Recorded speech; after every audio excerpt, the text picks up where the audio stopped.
ورسوله الكريم أما بعد وقد قال الله عز وجل أعوذ بالله من الشيطان الرجيم بسم الله الرحمن الرحيم لقد كان لكم في رسول الله أسوة حسنة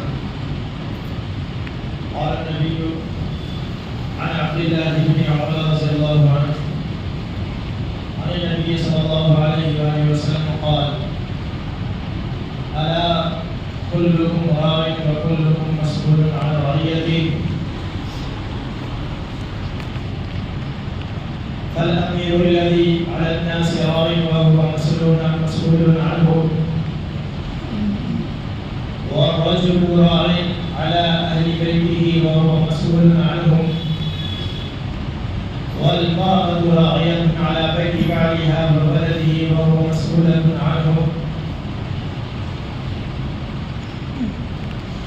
والعبد راع على مال سيده وهو مسؤول عنه ألا فكلكم راع وكلكم مسؤول عن رعيته صدق الله مولانا العظيم وصدق رسول النبي الكريم ونحن على ذلك لمن الشاهدين والشاكرين والحمد لله رب العالمين.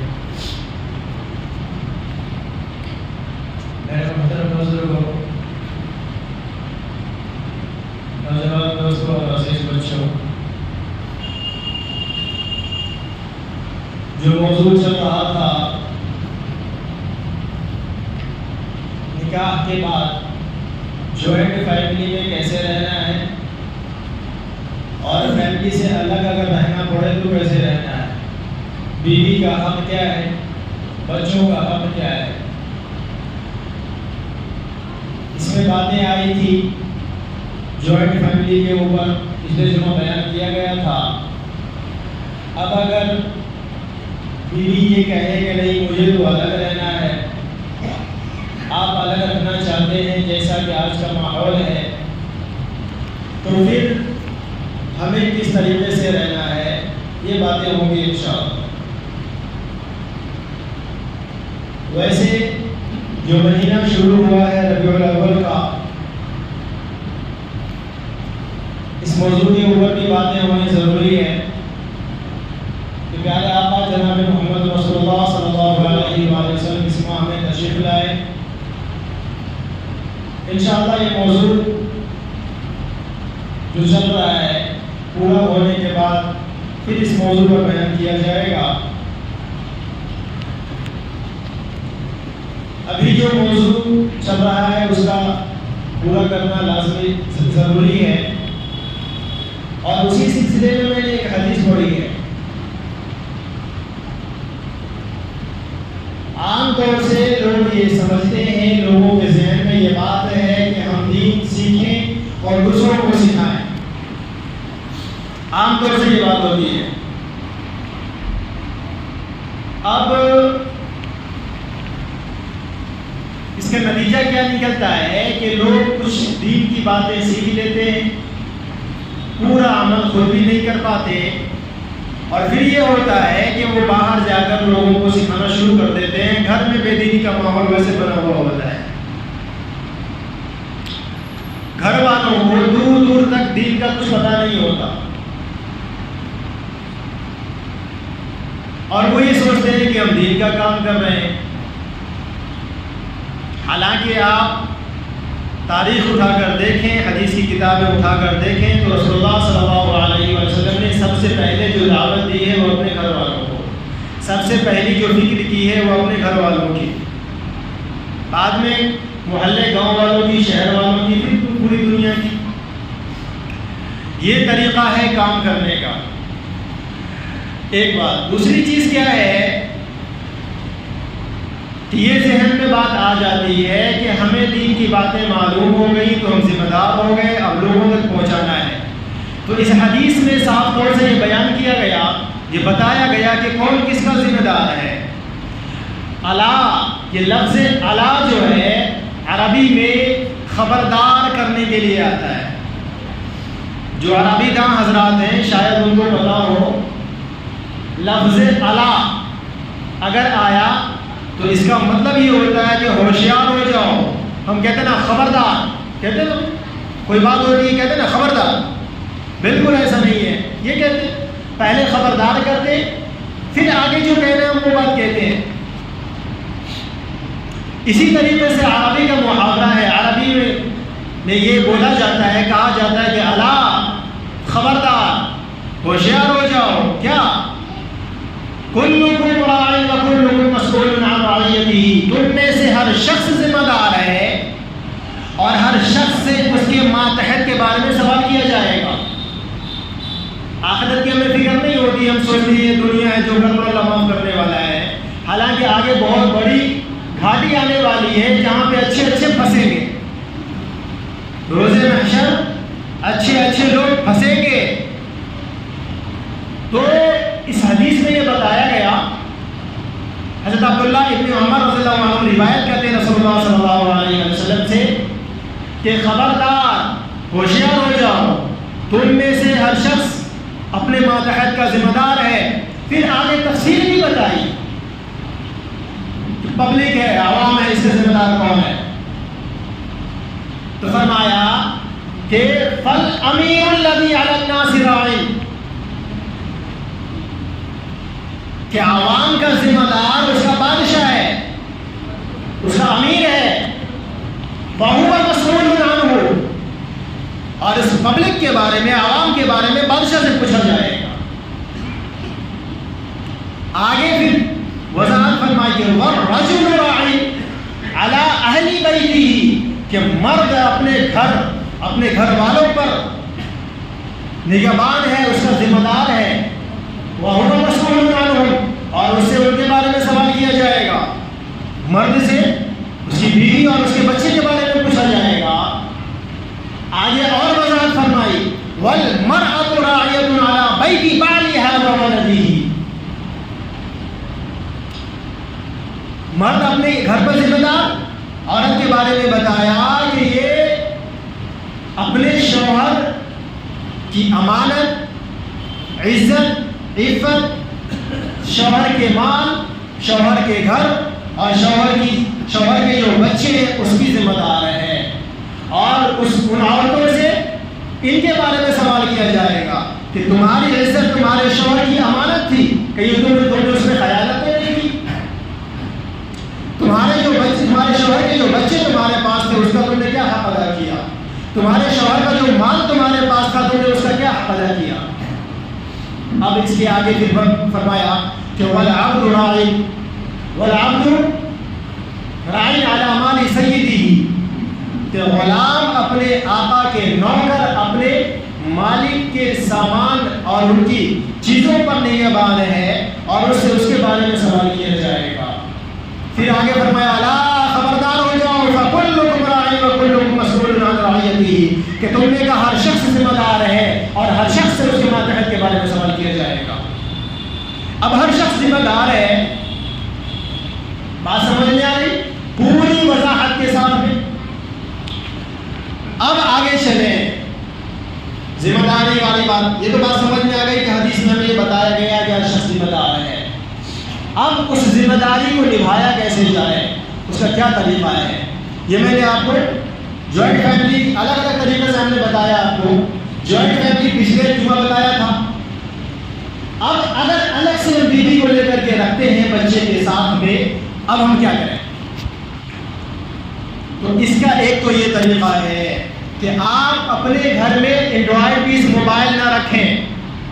اگر بیوی آپ سے الگ گھر کی فرمائش کرتی ہے تو آپ کو دینا لازمی ہے. ٹھیک ہے، دینا لازمی ہے. آپ نے گھر لے لیا، بھلے کرائے کا مکان دیا ہے آپ نے، اس کے بعد میں اب گھر میں رہنا کیسے ہے، رکھنا کیسے ہے. ماحول اتنا خراب ہو چکا ہے کہ جس کی کوئی انتہا نہیں ہے.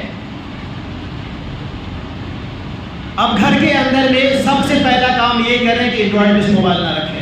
اب اس پر ہمارے کچھ مولانا بھی یہ بات کہیں گے کہ بھائی آج کے دور میں اینڈرائڈ پیس موبائل کے بغیر کام نہیں چلتا، رکھنا پڑے گا. تو اس کا ایک طریقہ ہے، پہلے مسئلہ کو سمجھیں. مسئلہ کیا ہے؟ اینڈرائڈ پیس موبائل کا مسئلہ کیا ہے؟ اور یہ مسئلہ سب کے لیے، ہم مولانا کے لیے بھی ہے، عوام کے لیے بھی ہے، عورتوں کے لیے بھی ہے، مردوں کے لیے بھی ہے. اینڈرائڈ پیس موبائل کے متعلق مسئلہ یہ ہے کہ اگر آپ یہ یقین کرتے ہیں کہ ہم اس موبائل کا مس یوز نہیں کریں گے، جو شخص یہ مان لے، یہ ٹھان لے کہ اس موبائل کا ہم مس یوز نہیں کریں گے، پھر اس کے لیے یہ موبائل کا استعمال جائز ہے۔ سنیں مسئلہ، اس موبائل کا استعمال اس کے لیے جائز ہے، لیکن جس کو یہ یقین ہو یا یہ خدشہ ہو، یہ خوف ہو، یہ ڈر ہو کہ ہم اینڈرائڈ اس موبائل کو مس یوز کرنے سے بچ نہیں سکتے، سمجھ رہے نا مس یوز کا مطلب؟ ماشاءاللہ سارے ہی عقل مند ہیں، سمجھانے کی مزید وضاحت کرنے کی ضرورت بھی نہیں ہے۔ اگر یہ خدشہ ہو، ڈر ہو کہ ہم موبائل کا مس یوز کر لیں گے، ہو سکتا ہے ہم سے ہو ہی جائے گا، تو پھر آپ کے لیے، ایسے آدمی کے لیے اینڈرائڈ اس موبائل کا استعمال کرنا، رکھنا حرام ہے۔ ٹھیک ہے، اس مسئلہ کو پہلے سمجھے۔ مسئلہ یہی ہے، اب گھر کی بات ہے، یہی مسئلہ مردوں کے لیے ہے، یہی مسئلہ عورتوں کے لیے ہے، بچے جوان کسی کے لیے، ہر کسی کے لیے یہی مسئلہ ہے۔ اگر آپ کو یقین ہو کہ نہیں ہے، چاہے کچھ بھی ہو جائے، موبائل کا مس یوز تو نہیں کریں گے، کبھی نہیں کر سکتے ہیں، تو پھر آپ کے لیے جائز ہے، ورنہ حرام ہے۔ موبائل کا مسئلہ سمجھ میں آ گیا۔ اب گھر کی بات، جو میں نے یہ بات کہی ہے آپ سے کہ گھر میں اینڈرائڈ ڈس موبائل نہ رکھیں، اگر آپ رکھیں گے تو اس کا کیا ہوگا؟ ماحول بہت خراب ہے، بہت خراب، کوئی گارنٹی نہیں ہے کب کیا ہو جائے گا۔ حقیقت بتا رہا ہوں، اور مجھ سے زیادہ آپ ہی ان چیزوں سے واقف ہوں گے، میں تو بس معلومات کر کے آپ تک یہ باتیں پہنچاتا ہوں، آپ تو اس ماحول میں رہتے ہیں، تو اسی لیے بتا رہا ہوں کہ ماحول بہت خراب ہے۔ اب ضرورت پڑ گئی، ابھی ایک چچلا ڈرامہ چل گیا ہے کہ بھائی کوچنگ ہو، اسکول ہو، کالج ہو، ہر جگہ یہی کہا جاتا ہے کہ موبائل لو، موبائل پہ سارا کام ہوگا، آن لائن پڑھائی چل رہی ہے، اور جتنی بھی ساری چیزیں ہیں، کوشچن و آنسر جو بھی ہے مسئلے کا، جو بھی حل کرنا وہ سارا موبائل میں ڈال دیا گیا ہے۔ اب بچے 10 سال کے، 12 سال کے بچے، 12 میں بچے پہنچے تھے کہ موبائل اینڈرائڈ پہ آنا لازمی ہو گیا ہے اس کے ہاتھ میں، ٹھیک ہے۔ اب موبائل آئے گا، بچے مس یوز نہ کریں، آپ کو لگتا ہے ایسا؟ قرآن ڈاؤن لوڈ کریں تو اس کے اندر میں غلط ایڈورٹائز آتا ہے بھائی۔ قرآن جیسی مقدس چیز اگر آپ ڈاؤن لوڈ کرتے ہیں اور پڑھنا شروع کریں تو اس کے اندر بھی ایڈورٹائز آنا شروع ہوتا ہے، غلط۔ کہاں جائیں گے بچ کر کے؟ آپ بچ نہیں سکتے مس یوز کرنے سے۔ اب پھر بھی اگر آپ نے موبائل دینا ہے اپنے بچوں کو کہ نہیں ہم تو دیں گے بھائی، مجبوری ہے، بچے کو پڑھائی کرنی ہے، ٹھیک ہے، تو آپ اس کا ایک طریقہ یہ ہے کہ ایک ٹائم بنائیں، ایک دن بنائیں، ٹھیک ہے۔ بچے کو الگ کمرے میں، بچے بڑے ہو گئے تو الگ کمرے میں ماں باپ رکھتے ہیں اس کو، ان کا سونا پڑھنے کے لیے ایک الگ کمرہ بناتے ہیں، ٹھیک ہے۔ اس بات کا آپ دھیان رکھیں کہ بچہ اپنے کمرے میں، یا بچہ یا بچی اپنے کمرے میں جانے کے بعد اندر سے لاک نہ کرے، یہ پہلی گارڈنگ ہے۔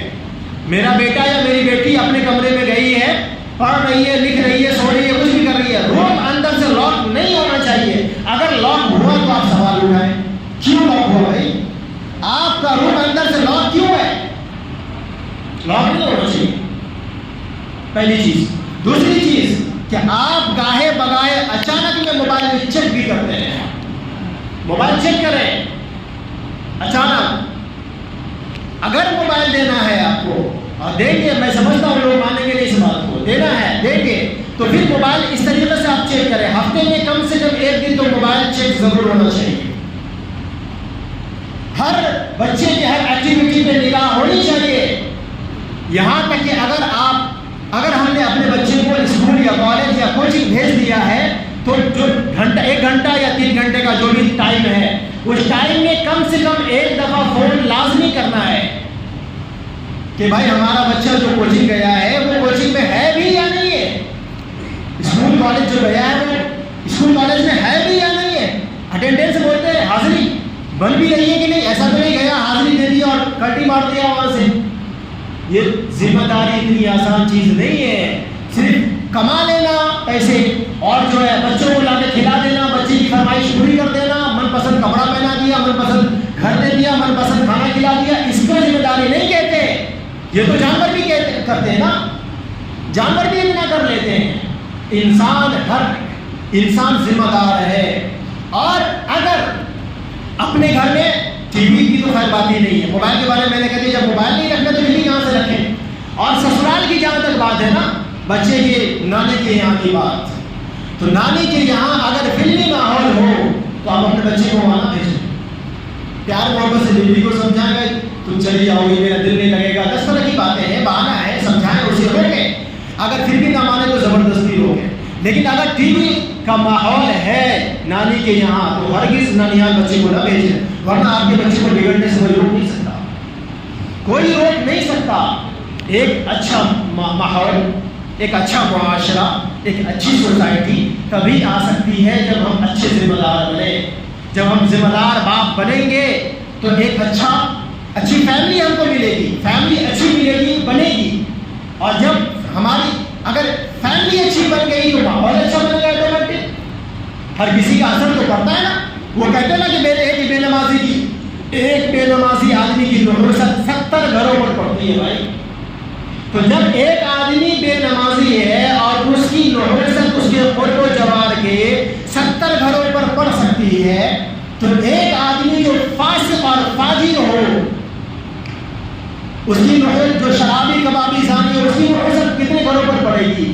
جب ان کی نحوست اتنے گھروں پر پڑ سکتی ہے تو ایک آدمی جو پاک دامن ہو، ایک پوری فیملی جو پاک دامن ہو، عفت والی ہو، عزت والی فیملی ہو، عزت دار لوگ ہوں، پرہیزگار لوگ ہوں، تو پھر ان کا اثر پورے محلے پر نہ پڑے، سوال ہی پیدا نہیں ہوتا ہے۔